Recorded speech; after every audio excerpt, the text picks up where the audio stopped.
between the true life of Christ and the true life of the artist, and I take a keen pleasure in the reflection that long before sorrow had made my days her own and bound me to her, I had written in the soul of man that he who would lead a Christ-like life must be entirely and absolutely himself, and had taken as my types not merely the shepherd on the hillside and the prisoner in his cell, but also the painter to whom the world is a pageant, and the poet for whom the world is a song.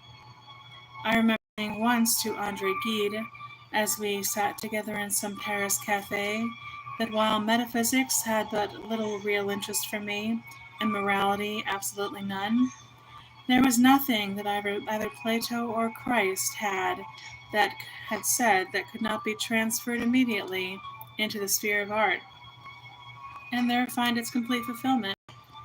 It was a generalization as profound as it was novel. Nor is it merely that we can discern in Christ that close union of personality with perfection, which forms the real distinction between classical and romantic art, and makes Christ the true precursor of the romantic movement in life, but the very basis of his nature was the same as that of the nature of the artist, an intense and flame-like imagination. He realized in the entire sphere of human relations that imaginative sympathy which in the sphere of art is the sole secret of creation. He understood the leprosy of the leper, the darkness of the blind, the fierce misery of those who live for pleasure, the strange poverty of the rich. You can see now, can you not, that when you wrote to me in my trouble, when you are not on your pedestal, you are not interesting. The next time you are ill, I will go away at once. You were as remote from the true temper of the artist as you were from what Matthew Arnold calls the secret of Jesus. Either would have taught you that whatever happens to another happens to oneself. And if you want an inscription to read at dawn and night time, and for pleasure or for pain, write up on the wall of your house in letters for the sun to gild and the moon to silver, whatever happens to another happens to oneself. And should anyone ask you what such an inscription can possibly mean, you can answer that it means Lord Christ's heart and Shakespeare's brain. Christ's place is indeed with the poets. His whole conception of humanity sprang right out of the imagination, and can only be realized by it. What God was to the pantheist, man was to him.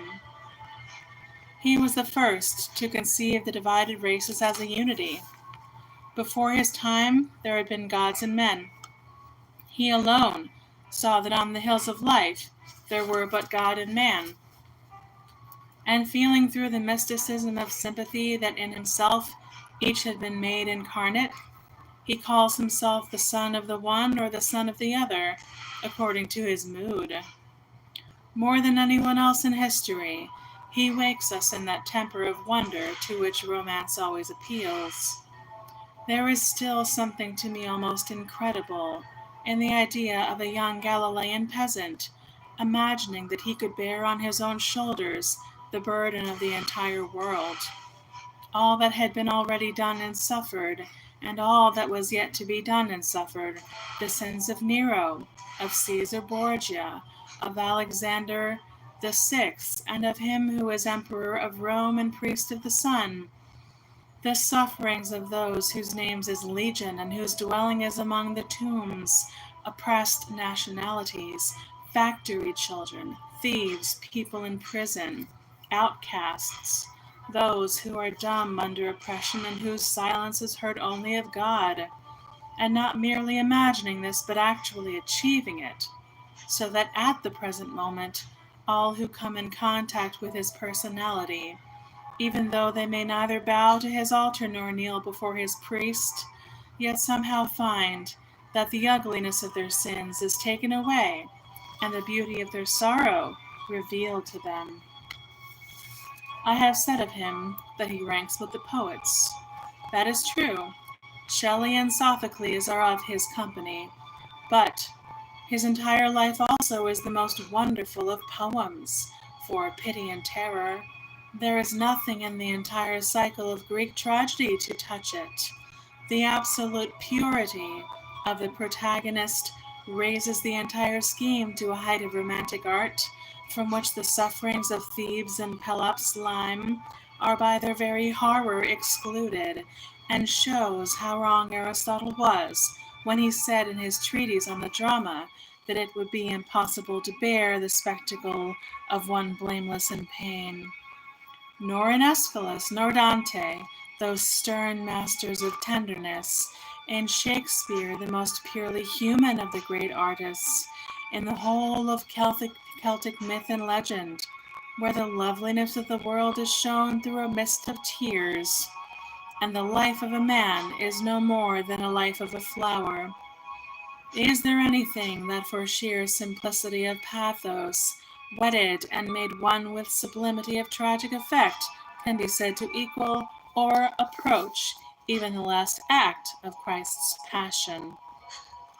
The little supper with his companions, one of whom had already sold him for a price, the anguish in the quiet moonlit Olive Garden, the false friend coming close to him so as to betray him with a kiss, the friend who still believed in him, and on whom as a rock he had hoped to build a house of refuge for man, denying him as the bird cried to the dawn. His own utter loneliness, his submission, his acceptance of everything, and along with it, such scenes as the high priest of orthodoxy rending his raiment in wrath, and the magistrate of civil justice calling for water in the vain hope of cleansing himself of that stain of innocent blood that makes him the scarlet figure of history. The coronation ceremony of sorrow, one of the most wonderful things in the whole of recorded time.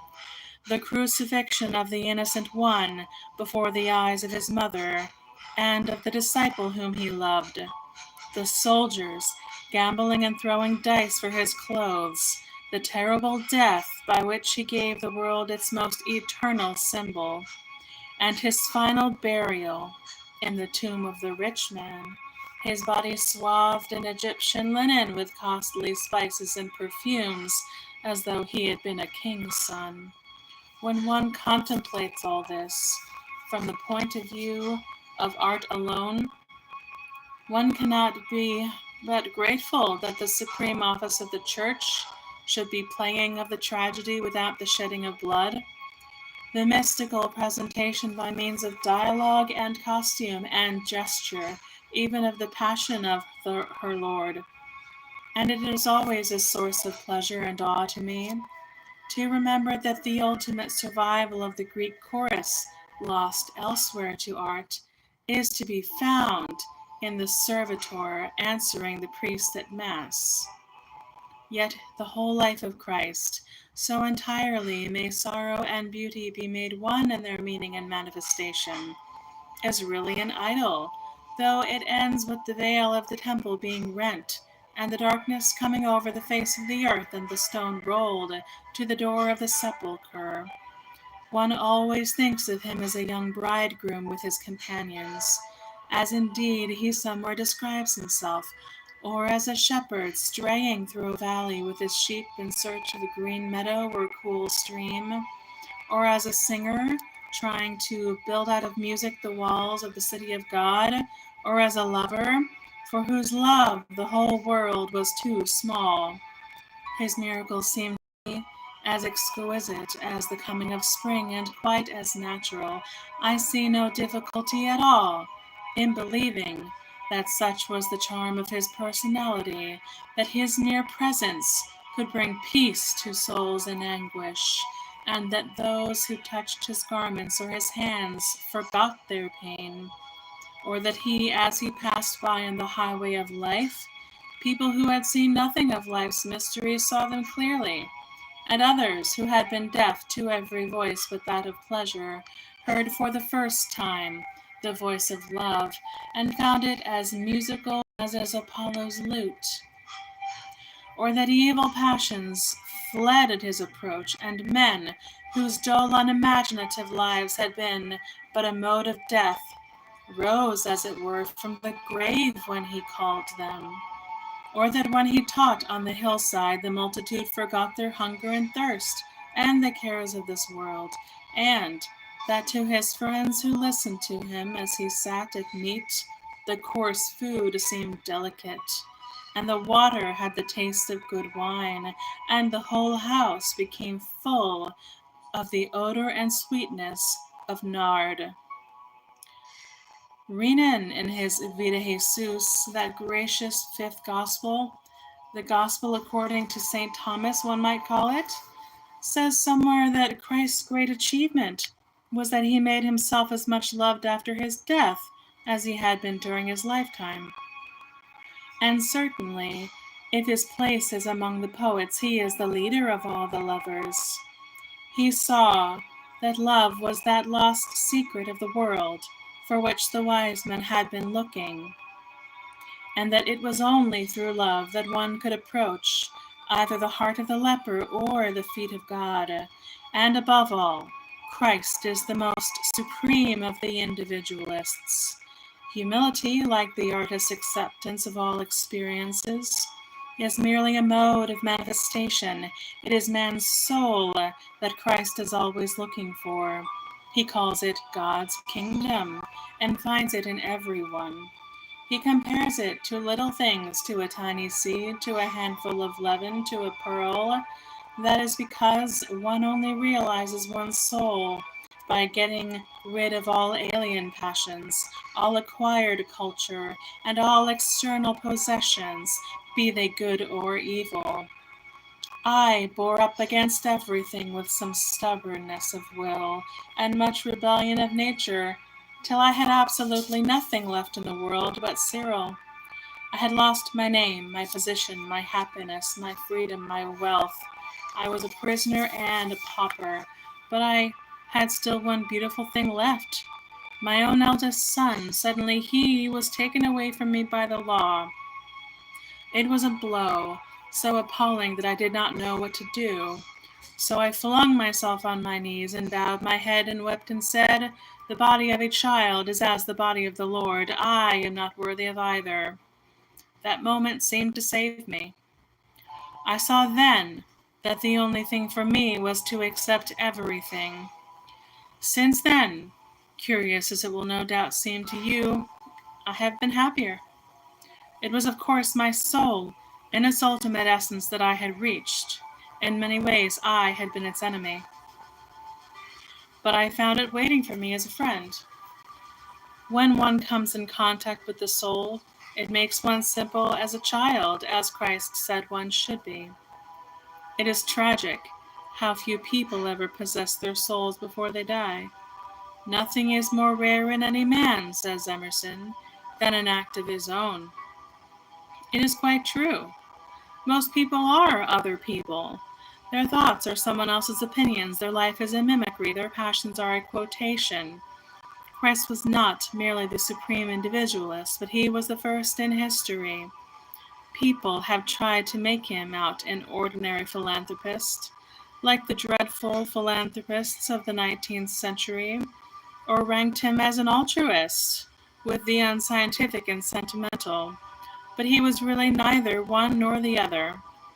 Pity he has, of course, for the poor, for those who are shut up in prisons, for the lowly, for the wretched, but he has far more pity for the rich, for the hard hedonists, for those who waste their freedom in becoming slaves to things, for those who wear soft raiment and live in kings' houses. Riches and pleasures seemed to him to be really greater tragedies than poverty and sorrow. And as for altruism, who knew better than he that it is vocation, not volition, that determines us, and that one cannot gather grapes off thorns or figs from thistles? To live for others as a definite, self-conscious aim was not his creed. It was not the basis of his creed. When he says, "Forgive your enemies," it is not for the sake of the enemy, but for one's own sake that he says so, and because love is more beautiful than hate.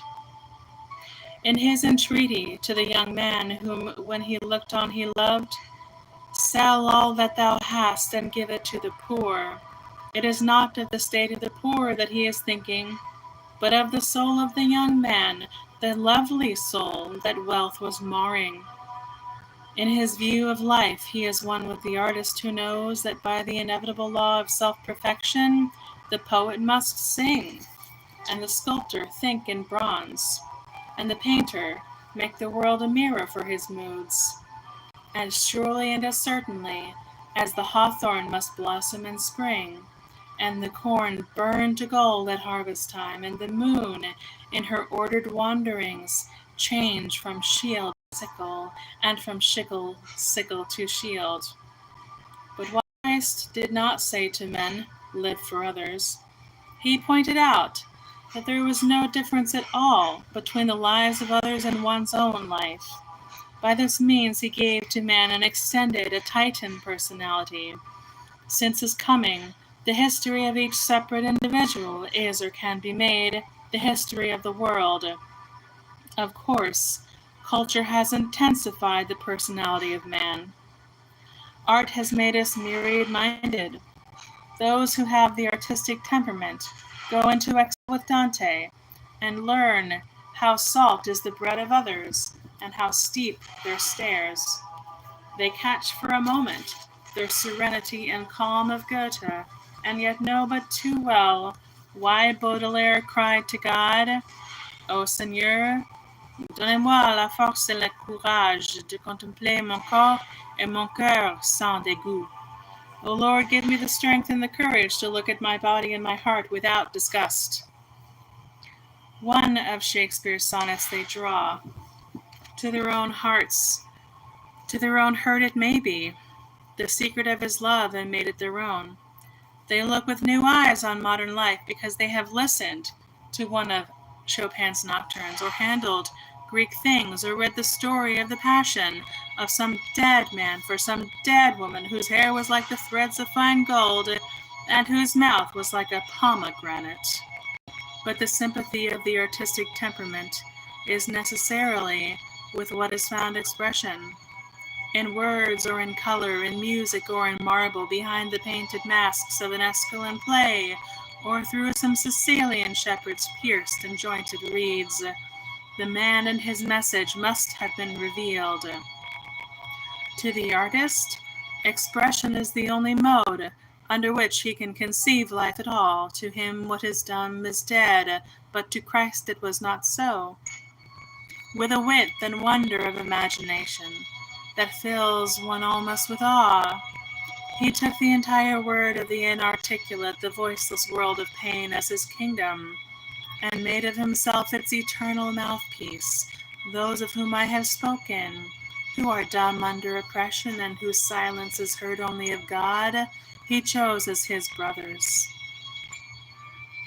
He sought to become eyes to the blind, ears to the deaf, and a cry on the lips of those whose tongue had been tied. His desire was to be to the myriads who had found no utterance, a very trumpet through which they may call to heaven. And feeling with the artistic nature of one to whom sorrow and suffering were modes through which he could realize his conception of the beautiful, that an ideal is of no value till it becomes incarnate and is made an image, he makes of himself the image of the man of sorrows, and as such has fascinated and dominated art as no Greek god ever succeeded in doing. For the Greek gods, in spite of the white and red of their fair, fleet limbs, were not really what they appeared to be. The curved brow of Apollo was like the sun's disk crescent over a hill at dawn, and his feet were as the wings of the morning, but he himself had been cruel to Marsyas, and had made Niobe childless. In the steel shields of the eyes of Pallas there had been no pity for Arachne. The pomp and peacocks of Hera were all that was really noble about her, and the father of the gods himself had been too fond of the daughters of men. The two deep suggestive figures of Greek mythology were, for religion, Demeter, an earth goddess, not one of the Olympians, and for art, Dionysus, the son of a mortal woman, to whom the moment of his birth had proved the moment of her death also. But life itself, from its lowliness and most humble sphere, produced one far more marvelous than the mother of Proserpina or the son of Semele. The carpenter's shop at Nazareth had come a personality infinitely greater than any made by a myth or legend, and one strangely enough destined to reveal to the world the mystical meaning of wine and the real beauty of lilies of the field as none, either on Cithaeron or Enna, had ever done it. The song of Isaiah. He is despised and rejected of men, a man of sorrows and acquainted with grief, and we hid, as it were, our faces from him, had seemed to him to be a prefiguring of himself, and in him the prophecy was fulfilled. We must not be afraid of such a phrase. Every single work of art is the fulfillment of a prophecy, for every work of art is the conversion of an idea into an image. Every single human being should be the realization of some ideal, either in the mind of God or in the mind of man. Christ found the type and fixed it, and the dream of a Virgilian poet, either at Jerusalem or Babylon, became in the long process of the centuries incarnate to him, for whom the world was waiting.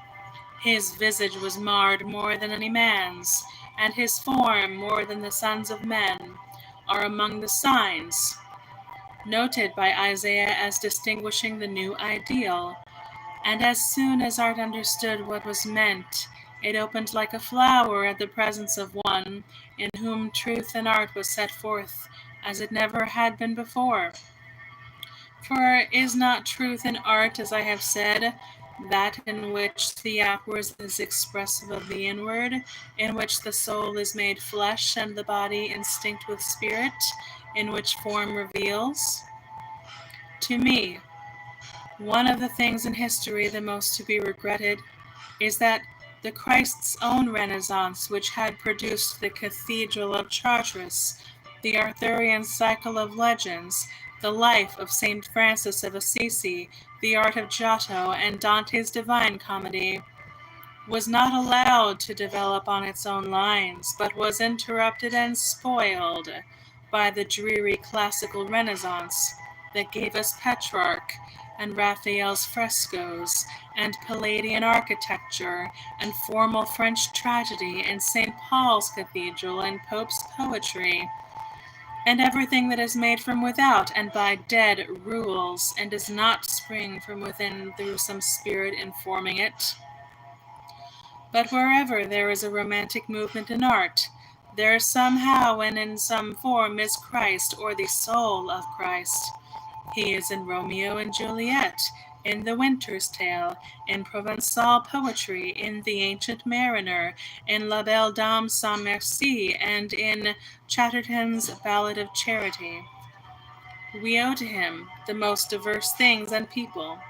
Hugo's Les Miserables, Baudelaire's Fleur de Mal, the note of pity in Russian novels, the stained glass and tapestries in Quattrocento work of Burne-Jones and Maurice Verlaine, and Verlaine's poems belong to him no less than the Tower of Giotto, Lancelot and Guinevere, Tannhauser, the troubled romantic marbles of Michelangelo, pointed architecture, and the love of children and flowers, for both of whom indeed in classical art there was but little place, hardly enough for them to grow or play in, but who from the 12th century down to our own day have been continually making their appearance in art, under various modes and at various times, coming fitfully and wilfully as children and flowers are apt to do.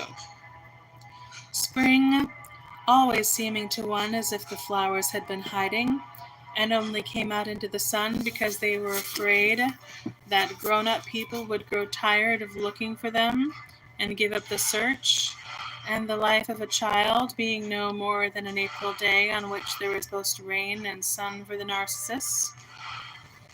And it is the imaginative quality of Christ's own nature that makes him this palpitating center of romance. The strange figures of poetic drama and ballad are made by the imagination of others, but out of his own imagination entirely did Jesus of Nazareth create himself. The cry of Isaiah had really no more to do with his coming than the song of the nightingale has to do with the rising of the moon. No more, though perhaps no less. He was the denial as well as the affirmation of the prophecy. For every expectation that he fulfilled, there was another that he destroyed.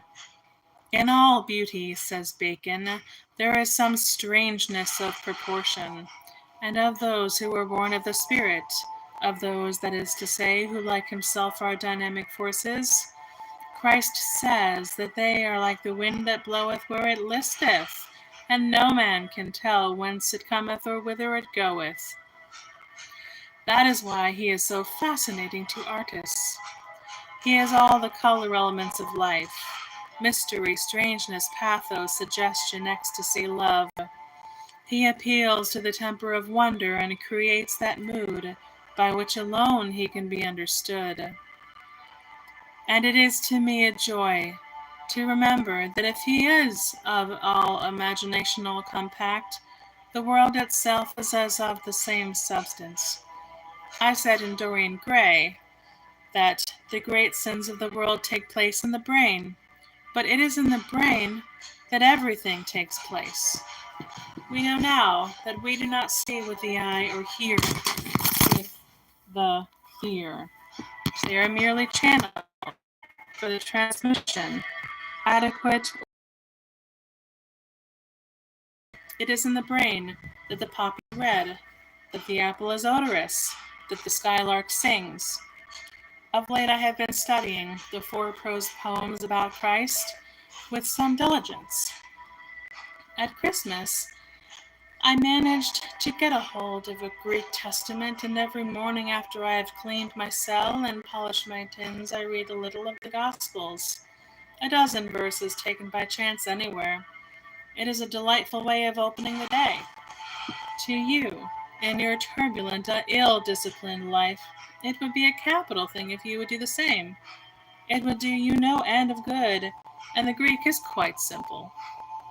Endless repetition, in and out of season, has spoiled us for the naivete, the freshness, the simple romantic charm of the Gospels.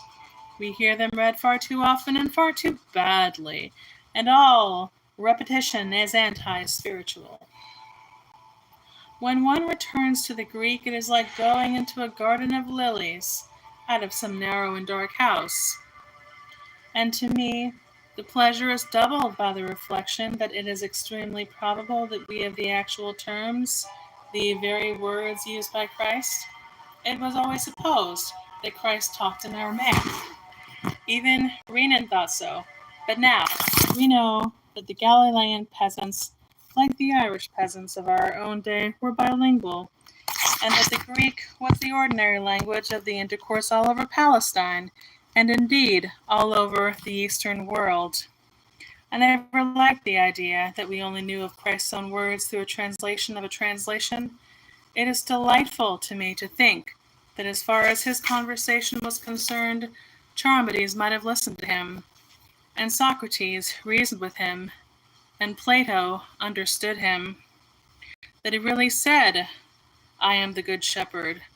That when he thought of the lilies of the field and how they neither toil nor spin, his absolute expression was, "Consider the lilies of the field, how they grow, they toil not, neither do they spin."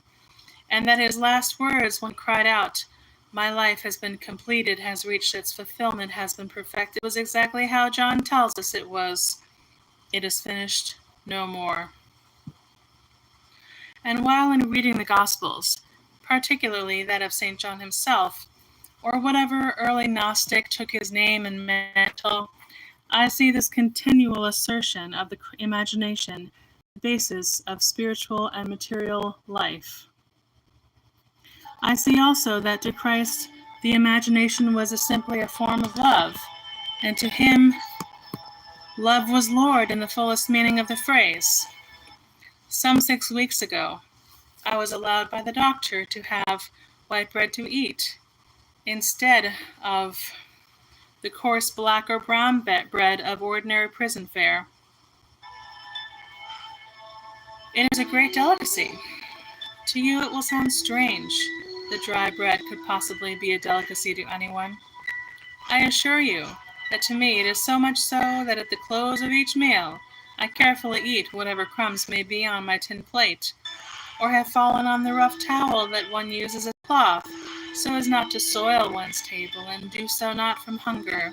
I get now quite sufficient food, but simply in order that nothing should be wasted of what was given to me. So one should look on love. Christ, like all fascinating personalities, had the power not merely of saying beautiful things himself, but of making other people say beautiful things to him. And I love the story St. Mark tells us about the Greek woman, the Lord, I am unworthy, who, when as a trial of her faith said to her that he could not give her the bread of the children of Israel, answered him that the table dogs, little dogs it should be rendered, who are under the table eat of the crumbs that the children let fall. Most people live for love and admiration, but it is by love and admiration that we should live. If any love is shown to us, we should recognize that we are quite unworthy of it. Nobody is worthy to be loved. The fact that God loves man shows that in the divine order of ideal things, it is written that eternal love is to be given to what is eternally unworthy. Or if that phrase seems to you a better one to hear, let us say that everyone is worthy of love except he who thinks that he is. Love is a sacrament that should be taken kneeling, and Lord, I am unworthy should be on the lips and hearts of those who receive it. I wish you would sometimes think of that. You need it so much. If I ever write again, in the sense of producing artistic work, there are just two subjects on which and through which I desire to express myself. One is Christ as the precursor of the romantic movement in life. The other is the artistic life considered in its relation to conduct. The first is, of course, intensely fascinating, for I see in Christ not merely the essentials of the supreme romantic type, but all the accidents, the willfulness even, of the romantic temperament also. He was the first person who ever said to people that they should live flower-like lives. He fixed on the phrase. He took children as the type of what people should try to become. He held them up as examples to their elders, which I myself have always thought the chief of use of children is what a perfect should, if what is perfect should have a use. Dante describes the soul of a man as coming from the hand of God, weeping and laughing like a little child. And Christ also saw that the soul of each one should be a gioia di fanciulla che piangendo e ridendo pargo leggia, like a little girl who lies around weeping and laughing. He felt that life was changeful, fluid, active, and that to allow it is to be stereotyped into any form was death. He saw that people should not be too serious over material common interests, that to be unpractical was a great thing, that one should not bother too much over affairs. The birds don't, why should man? He is charming when he says, take no thought for the morrow. Is not the soul more than meat? Is not the body more than raiment? A Greek might have said the latter phrase. It is full of Greek feeling. But only Christ could have said both, and so summed up life perfectly for us. His morality is all sympathy, just what morality should be. If the only thing he had ever said had been, her sins were forgiven because she loved much, it would have been worthwhile dying to have said it. His justice is all poetical justice, exactly what justice should be. The beggar goes to heaven because he had been unhappy. I can't conceive a better reason for his being sent there. The people who work for an hour in the vineyard in the cool of the evening receive just as much reward as those who had toiled there all day longer in the hot sun. Why shouldn't they? Probably no one deserved anything. Or perhaps they were a different kind of people. Christ had no patience with the dull, lifeless, mechanical systems that treat people as if they were things and so treat everybody alike. As if anybody or anything for that matter was like aught else in the world. For him there were no laws, there were exceptions merely. That which is the very keynote of romantic art was to him the proper basis of actual life. He saw no other basis. And when they brought him one taken in the very act of sin, and showed him a sentence written in the law, and asked him what was to be done, he wrote with his finger on the ground as though he did not hear them. And finally, when they pressed him again and again, looked up and said, "Let him of you who has never sinned be the first to throw the stone at her."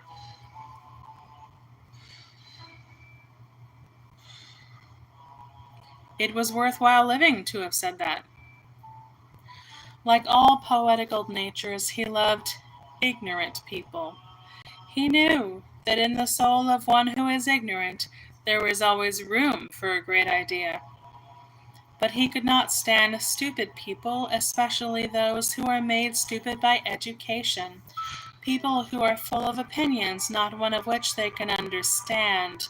A peculiarly modern type, and when summed up by Christ when he describes it as the type of one who has the key of knowledge, can't use it himself, and won't allow other people to use it, though it may be made to open the gate of God's kingdom. His chief war was against the Philistines. That is the war every child of light has to wage. Philistinism was the note of the age and community in which he lived. In their heavy inaccessibility to ideas, their dull respectability, their tedious orthodoxy, their worship of vulgar success, their entire preoccupation with the gross materialistic side of life, and their ridiculous estimate of themselves and their importance. The Jew of Jerusalem in Christ's day was the exact counterpart of the British Philistine of our own. Christ mocked at the white sepulchres of respectability, and fixed that phrase forever. He treated worldly success as a thing to be absolutely despised. He saw nothing in it at all. He looked on wealth as an encumbrance to a man. He would not hear of life being sacrificed to any system of thought or morals. He pointed out that forms and ceremonies were made for man, not man for forms and ceremonies. He took Sabbatarianism as a type of the things that should be set at naught. The cold philanthropies, the ostentatious public charities, the tedious formalisms so dear to the middle-class mind, he exposed with utter and relentless scorn. To us, what is termed orthodoxy is merely a facile, unintelligent acquiescence, but to them and in their hands it was a terrible and paralyzing tyranny. Christ swept it aside. He showed that the Spirit alone was of value. He took a keen pleasure in pointing out to them that though they were always reading the law and the prophets, they had not really the smallest idea of what either of them meant. In opposition to their tithing of each separate day and to its fixed routine of prescribed duties, as they tithed mint and rue, he preached the enormous importance of living completely for the moment. Those whom he saved from their sins are saved simply for beautiful moments in their lives. Mary Magdalene, when she sees Christ, breaks the rich vase of alabaster that one of her 7 lovers had given her, and spills the odorous spices over his tired, dusty feet, and for that one moment's sake, sits forever with Ruth and Beatrice in the tresses of the snow-white rose of paradise. All that Christ says to us, by way of a little warning, is that every moment should be beautiful, that the soul should always be ready for the coming of the bridegroom. always waiting for the voice of the lover. Philistinism being simply that side of man's nature that is not illumined by the imagination. He sees all the lovely influences of life as modes of light. The imagination itself is the world light. The world is made. The world is made by it, and yet the world cannot understand it. That is because the imagination is simply a manifestation of love, and it is love and the capacity for it that distinguishes one human being from another. But it is when he deals with the sinner that he is most romantic, in the sense of most real. The world had always loved the saint, as being the nearest possible approach to the perfection of God. Christ, through some divine instinct in him, seems to have always loved the sinner, as being the nearest possible approach to the perfection of man. His primary desire was not to reform people, any more than his primary desire was to relieve suffering. To turn an interesting thief into a tedious, honest man was not his aim. He would have thought little of the Prisoners' Aid Society and other modern movements of the kind. The conversion of a publican to a Pharisee would not have seemed to him a great achievement by any means. But in a manner not yet understood of the world, he regarded sin and suffering as being in themselves beautiful holy things and modes of perfection. It sounds a very dangerous idea. It is so. All great ideas are dangerous. That it was Christ's creed admits of no doubt. That it is the true creed I don't doubt myself. Of course, the sinner must repent, but why? Simply because otherwise he would be unable to realize what he had done. The moment of repentance is the moment of initiation. More than that, it is the means by which one alters one's past. The Greeks thought that impossible. They often say in their gnomic aphorisms, even the gods cannot alter the past. Christ showed that the commonest sinner could do it, that it was the one thing that he could do. Christ showed that the commonest sinner could do it. Christ, had he been asked, would have said, I feel quite certain about it, that the moment the prodigal son fell on his knees and wept, he had really made his having wasted his substance with harlots, and then kept swine and hungered for the husks they ate, beautiful and holy incidents in his life. It is difficult for most people to grasp the idea, I dare say. One has to go to prison to understand it. If so, it may be worthwhile going to prison. There is something so unique about Christ. Of course, just as there are false dawns before the dawn itself, and winter days so full of sudden sunlight that they will cheat the wise crocus into squandering its gold before its time, and make some foolish bird call to its mate to build on barren boughs, so there were Christians before Christ. For that we should be grateful. The unfortunate thing is that there have been none since. I make one exception, St. Francis of Assisi. But then God had given him at his birth the soul of a poet, as he himself, when quite young, had in mystical marriage taken poverty as his bride. And with the soul of a poet and the body of a beggar, he found the way to perfection not difficult. He understood Christ, and so he became like him. We do not require the Liber Conformitatum to teach us the life of St. Francis was the true imitatio Christi, a poem compared to which the book that bears the name is merely prose. Indeed, that is the charm about Christ, when all is said. He is just like a work of art himself. He does not really teach one anything, but by being into his presence, one becomes something, and everybody is predestined to his presence. Once at least in his life, each man walks with Christ to Emmaus. As regards the other subject, the relation of the artistic life to conduct, it will no doubt seem strange to you that I should select it. People point to Reading Jail and say, "There is where artistic life leads to man." Well, it might lead one to worse places. The more mechanical people, to whom life is a shrewd speculation dependent on a careful calculation of ways and means, always know where they are going and go there.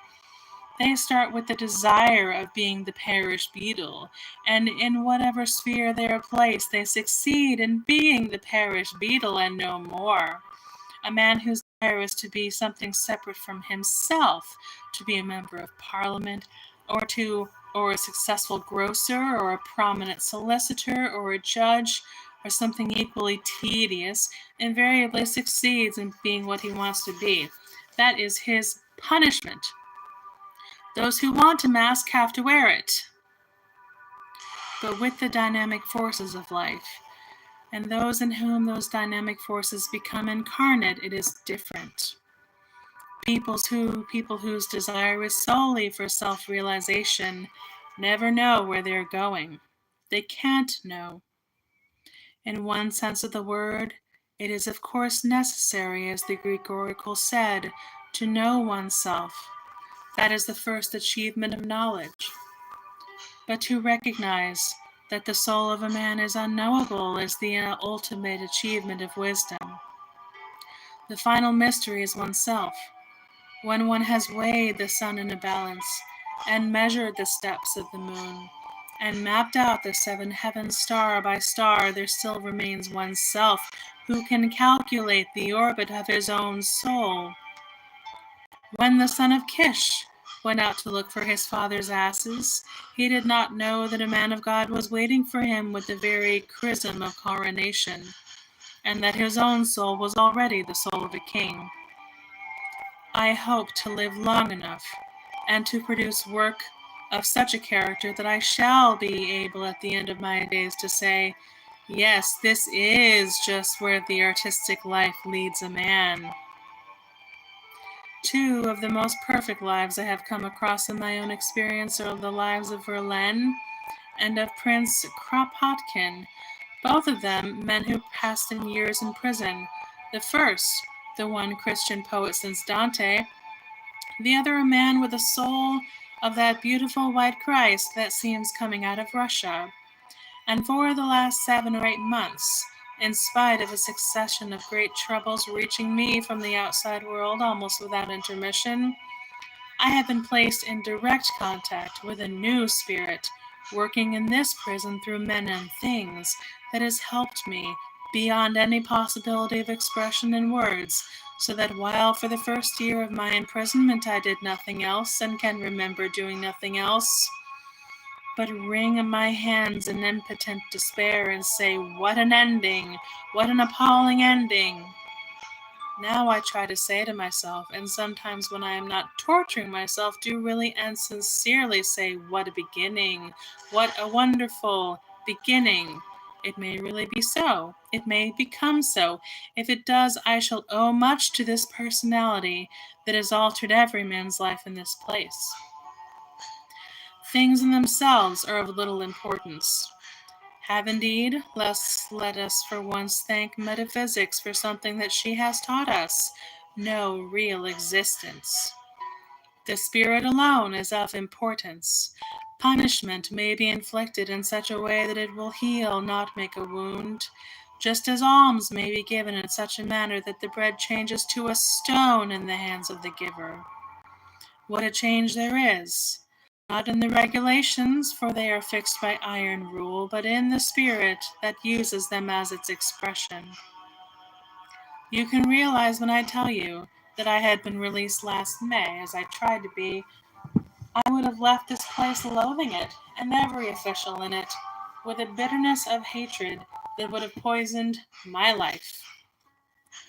I have had a year, I have had a year longer of imprisonment, but humanity has been in this prison with us all, and now when I go out, I shall always remember great kindnesses that I have received here from almost everybody.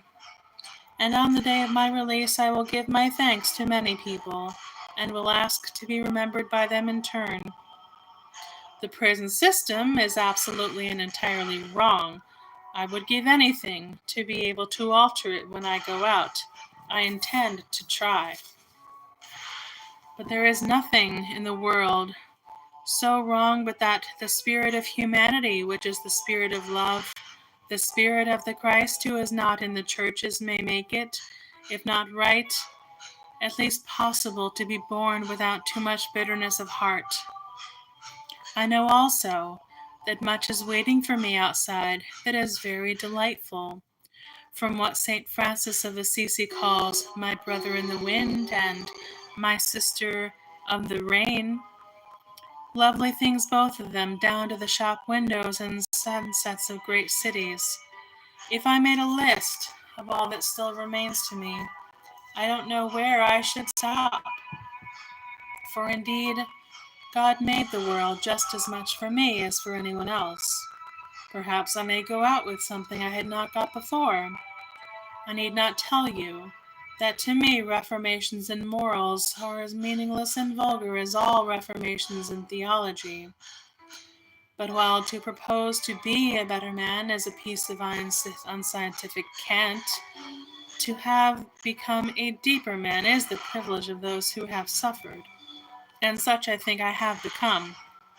You can judge for yourself.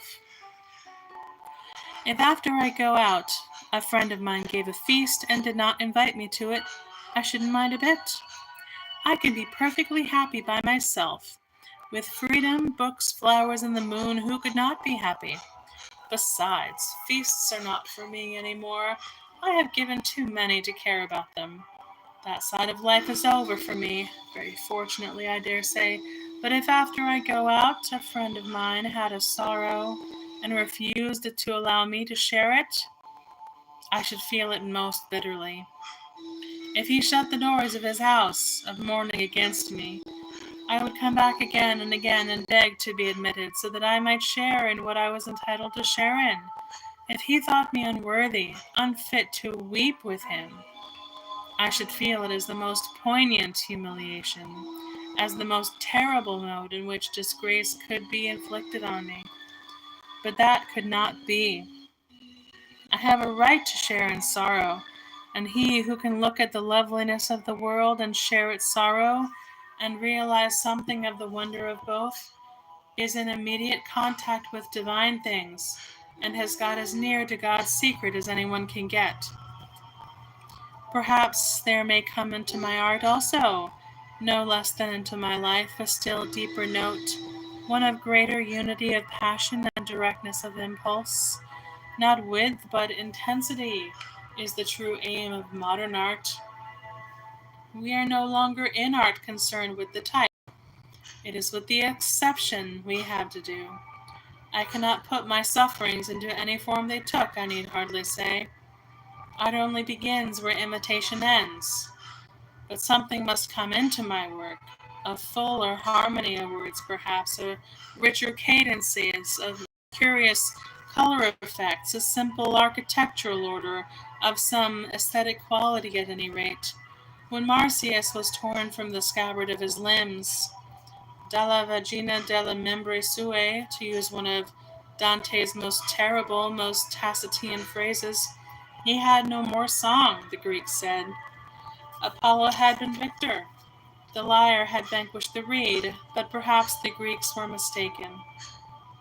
I hear in much modern art the cry of Marsyas. It is bitter in Baudelaire, sweet and plaintive in Lamartine, mystic in Verlaine. It is in the diverted resolutions of Chopin's music.